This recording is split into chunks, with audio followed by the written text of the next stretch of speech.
Nature Mantra BP sugar thyroid reversal nature మంత్రతో సాధ్యం. Chiranjeevi shooting అంటే నేను అందరికి ఇన్ఫార్మ్ చేశాను. డైరెక్టర్ గారికి చెప్పాను, కో డైరెక్టర్ గారికి చెప్పాను, దత్తు గారికి చెప్పాను, అందరికీ చెప్పాను. రేపు నాకు ఒక్క 2 hours టైం, మార్నింగ్ 8 o'clock చెప్పారు నాకు రమ్మని. డిపిఎస్లో shooting, DPS Delhi public 8 o'clock రమ్మంటే నాకు 2 hours టైం కావాలి, రేపు మాల వేసుకుంటున్నానంటే. జనరల్గా మాల వేసుకుంటే ఎవరైనా నువ్వు అనరు కదా. సరే పొద్దున్న ఏదో షార్ట్ ప్లాన్ చేసుకోవచ్చులే, ఈ లోపల వచ్చేస్తాడులే అని చెప్పి ఇంకా అనుకున్నారు. ఓకే 10 o'clock కల్లా ఉండు చాలు అన్నారు. సరే ఇంకా నేను ఇక్కడ సత్యసాయి నిగమంలోనే వేసుకుంటా ఎప్పుడు మాల. వేసుకున్నాను 5 times మాల వేసుకున్నాను నేను.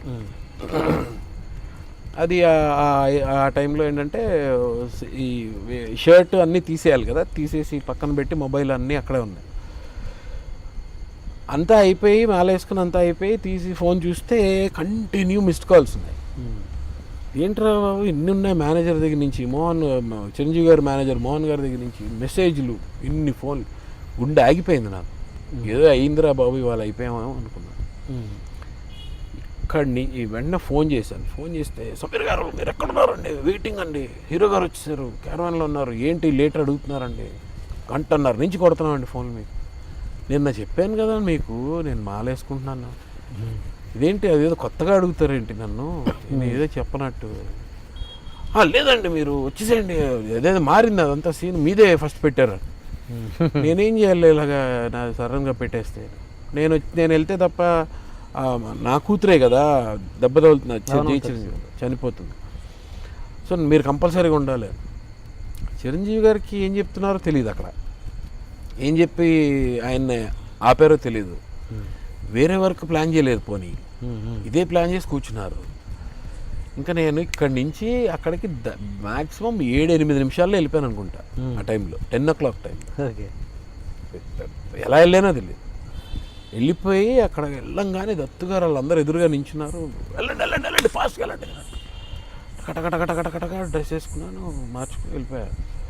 వెళ్ళిన తర్వాత మిగిలిన ఆర్టిస్టులు అందరూ జస్ట్ నెక్స్ట్ ఉరిశిక్ష చేసేవాడు ఇలా వెళ్తుంటే ఎలా చూస్తారు పాపం వాడిని, వాడి అమ్మాయి చచ్చిపోతున్నాడు అని చూస్తారు కదా, అలా చూస్తున్నారు అందరు నా పక్క జాలిగా. వీడు అయిపోయాడు, వీడి పాపం వీడి పరిస్థితి ఏంటని. ఇది ఏంటి ఎందుకు వెళ్ళి ఇలా చూస్తున్నారు అర్థం కాలేదు. తర్వాత చిరంజీవి గారు వచ్చారు, వచ్చి అందరికీ విష్ చేశారు, హాయ్ అన్నారు. అలాగే నాకు కొడుతుంది టకటకటకటకటక అని వచ్చారు. ఏమో బాగున్నావా అన్నారు. బాగున్నాను అన్నాను. వెళ్ళిపోయారు. అలా అంతే, ఇంకేం జరగలేదు. ఇదేంటిది అనుకున్నారు అందరూ, ఏం పెద్ద మ్యాటర్ ఉంటుంది అనుకుంటే ఇక్కడ ఏం లేదు. ఆ రోజు నార్మల్గా షూటింగ్ అయిపోయింది. ఆ తర్వాత నెక్స్ట్ డే ఏమో టెల్లాపూర్లో ఆంజనేయ స్వామికి ఈ పోసే ఆ సీను అందరం ఇలా కూర్చుని ఉన్నాం. ఉత్తేజ్ ఉన్నాడు ఆ రోజు. అందరం ఇలా కూర్చుని ఉండి, సార్ మీకు 15 minutes టైం ఉందండి అని హీరో గారికి చెప్పారు డైరెక్టర్ గారు. చెప్పారు ఓకే అన్నారు. అని సమీర్కి ఎంతసేపు ఉందని అడిగారు. నా గురించి ఆయన ఎందుకు అడుగుతారు అనుకున్నా. టక్కునే ఆయన మీతోటే ఉందండి 15 minutes టైం ఉందండి. సమీర్ ఒకసారి నాతో రామ్మా. అక్కడి నుంచి క్యారవాన్ దగ్గర నడిచే లోపల నా లోపల 1,000,000 వీణలు, ఇంక మృదంగాలు, ఇంకో అలలు, ఇది చెట్లు ఇలా ఊగడాలు, ఈ పక్షులు ఆగిపోవడాలు, ఇవన్నీ షాట్లు. సరే వెళ్తే క్యారవాన్ దగ్గరికి వెళ్ళి కుర్రాడు ఉంటే అక్కడ దత్తు గారు వచ్చిన లోపల పంపించొద్దు 10 నిమిషాలు అన్నారు. అయిపోయింది ఫినిష్ అనుకున్నాను. వెళ్ళాం లోపలికి. ఓన్లీ ఆయన నేనే కూర్చున్నాను. నాకు అసలే ఆయన అంటే నాకు పిచ్చి. నేను ఆయన దగ్గర ఎదురుగా కూర్చుని అక్కడ ఉంటే నాకు ఏం మాట్లాడాలో అర్థం కావట్లేదు. ఏమ్మా ఏం జరుగుతున్నాయి, ఏం చేస్తున్నావు ఇంకా ఏవో చెప్పా. చెప్పి ఏం లేదు, నాకు నేను వర్క్ చేసే అట్మాస్ఫియర్లో నాకు ఏదన్నా చిన్న కన్ఫ్యూజన్ ఉన్న ఒక వ్యక్తి, అది ఏదన్నా సరే నా క్లారిటీ లేకపోతే నేను వర్క్ చేయలేను. చిన్న నీ విషయంలో కన్ఫ్యూజన్ ఉండి నేను పిలిచాను అన్నారు. అయ్యో ఏం చెప్పండి అన్నాను. నువ్వు నీ పేరు సమీర్ అంటావు, నువ్వు తెలుగు స్పష్టంగా మాట్లాడతావు, మాల వేసుకుంటావు, అయ్యప్ప మాల ఏదో వేసుకున్నావు కదా నిన్న. అవునన్నా. ఏం అర్థం కావట్లేదు, ఎక్కడ దేనికి సింక్ లేదు, పొంతం లేదు.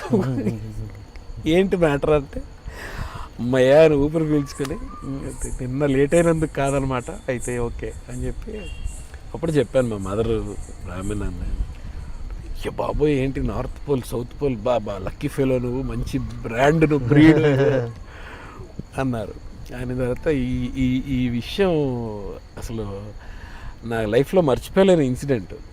అన్నయ్యతోటి ఇవి జరగడం వల్ల అన్నయ్యతో కూర్చుని అంతసేపు మాట్లాడి చాలా సరదాగా ఇదైపోయి, అప్పుడు ఎలా కలిశారు, మమ్మీ డాడీ ఎలా కలిశారు, ఇది అది అన్నీ అలా. తర్వాత నా కొడుకు పుట్టిన తర్వాత కూడా రామ్ చరణ్ ఏదో చెప్పాడంట, చాలా బాగుంటాడు డాడీ వాళ్ళ అబ్బాయి ఇదేదంటే, ఒక మ్యారేజ్లో ఫోటోగ్రాఫర్ని పిలిపించి నాకు వీడితో ఫోటో కావాలని వాడిని ఎత్తుకొని వాడితో ఫోటో తీయించుకొని ఇలాగా జరిగింది అక్కడ. ఓకే, ఇది ఇప్పుడు వస్తున్న జనరేషన్ ఆర్టిస్టులకి, సీరియల్ ఆర్టిస్టులకి, మీ తరం ఆర్టిస్టులకి ఏంటి డిఫరెన్స్ అంటే? నాకు తెలిసి అంటే నేను ఈ మధ్యలో చూస్తున్నాను అంటే వాళ్ళు ఏంటంటే ఒక సీరియల్కి వచ్చే పేరు హీరో కావచ్చు, హీరోయిన్ కావచ్చు, అందరని కాదు, కొందరు ఆ భ్రమల్లో ఉంటారు, ఆ స్టార్డమ్ ఆ భ్రమలో ఉంటారు. అదేంటో అర్థం కాదు. ఆ సీరియల్ ఆగిపోతే మీకు స్టార్డమ్ ఆగిపోద్దిరా అన్న విషయం వాళ్ళకి తెలియట్లేదు. సీరియస్లీ ఆ భ్రమలో ఉంటున్నారు. వేరే ఉంటున్నాయి, ఆ బిల్డప్స్ వేరే ఉంటున్నాయి, అవి వేరే ఉంటున్నాయి. ఎందుకంటే అంటే మీ జనరేషన్లో ఎలా ఉండదు, ఇప్పుడు ఉన్నదా? ఇప్పుడు నేను అన్నది యాక్సెప్ట్ చేస్తావు? నేను అందరు కాదు, అందరూ అనట్లేదు. లేదు, అందరూ కాదు, కొంతమంది.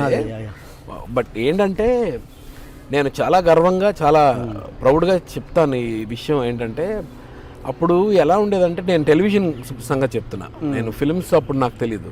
టెలివిజన్ అప్పుడు నేను చేసేటప్పుడు ఏంటంటే ఒక షార్ట్ అదే ఒక బ్రేక్ ఇచ్చారు అంటే మేము అందరం కూర్చుని ఒకే దగ్గర కూర్చుని భోజనం చేసేవాళ్ళం.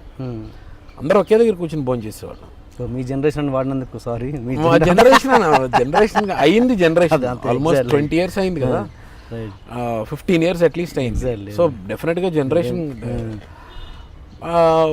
అన్ఫార్చునేట్లీ ఇప్పుడు ఆ సిచ్యువేషన్ లేదు. ఇప్పుడు ఏంటంటే ఎవరు రూమ్లో వాళ్ళు కూర్చొని తినడం, ఎవరు అంటే అది మా ఇష్టం అనుకోవచ్చు, బట్ అదొక హెల్దీ అట్మాస్ఫియర్ కాదనేది నా ఫీలింగ్.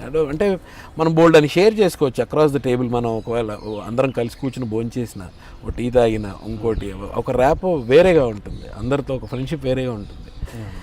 మాకేంటంటే ఇప్పుడు నా అక్కడ ఋతురాగాలు చేసేటప్పుడు అయితే నాకు ప్యాకప్ అయిపోయిందంటే మేము అందరం బైకుల మీద వెళ్ళేవాళ్ళం, రాజీవ్, నేను, హర్ష, ప్రభాకరన్. నాకు ప్యాకప్ అయిపోయిందంటే నేను ఇమ్మీడియట్గా వెళ్ళను, నేను వెయిట్ చేస్తాను. రాజీవ్ అరే నాదొక సీన్ ఉందిరా చేసి వచ్చేస్తాను ఆగు అంటే ఆగి ఇద్దరం కలిసి 2 బైకులు వేసుకుని ఇద్దరం, లేకపోతే హర్ష గారు కూడా వస్తా అంటే ఆడు కూడా అందరూ కలిసి అందరూ అలా వచ్చేవాళ్ళం. ఇప్పుడు అసలు ప్యాకప్ అవ్వగానే మనిషి కనపడరు కదా, ఇప్పుడు స్టాప్ బ్లాకే ఇప్పుడు అలా అయిపోయింది. అది ఐ డోంట్ నో వై, అది మేబీ మీ జనరేషన్ పాత జనరేషన్ అంతేలే అనుకుంటే అనుకోవచ్చు, దట్స్ డిఫరెంట్ థింగ్. అండ్ ఈ స్టార్డమ్ విషయానికి వస్తే నాకు ఆశ్చర్యంగా ఉంటుంది, మీరు అన్నట్టుగా రెమ్యునరేషన్స్ పక్కన పెడదాం, మేము ఆ రెమ్యునరేషన్స్ కూడా వినలేదు. ఇప్పుడు ఫస్ట్ సీరియల్కి అడిగే రెమ్యునరేషన్స్ అయితే 350 అంతే అలా ఉండేది.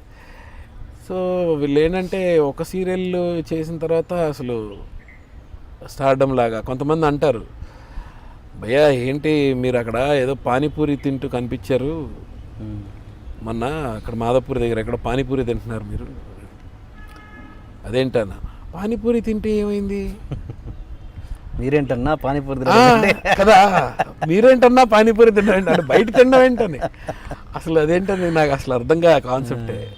ఏమైంది అంటున్నా, వాట్ ఈస్ దర్? ఎందుకు నిన్న నేనేదో కూల్ డ్రింక్స్ ఇంట్లో వాళ్ళు అడిగితే కూల్ డ్రింక్స్ కొనడానికి వెళ్తే అతను ఎవడో పక్క నుంచి వచ్చి ఫోటో అన్నాను, అని ఫోటో అంటే ఓకే అని ఫోటో తీసుకున్నాను. అని బయట ఇలాగే ఉంటారు సార్ మీరు, బయట ఇలా ఉంటారంటే నాకు ఇప్పుడు కొంతమంది స్టార్స్కి ఎవరు ఇప్పుడు మహేష్ బాబు గారు, రామ్ చరణ్ గారు, అల్లు అర్జున్ గారు, చిరంజీవి గారు, ఇలాంటి బాలకృష్ణ గారు, వీళ్ళకి పాపం ఆ స్వేచ్ఛ లేదు. వాళ్ళు బయట ఎందుకు మొన్న అల్లు అర్జున్ కూడా ఏదో సూపర్ మార్కెట్లో షాప్ వెళ్తాడు.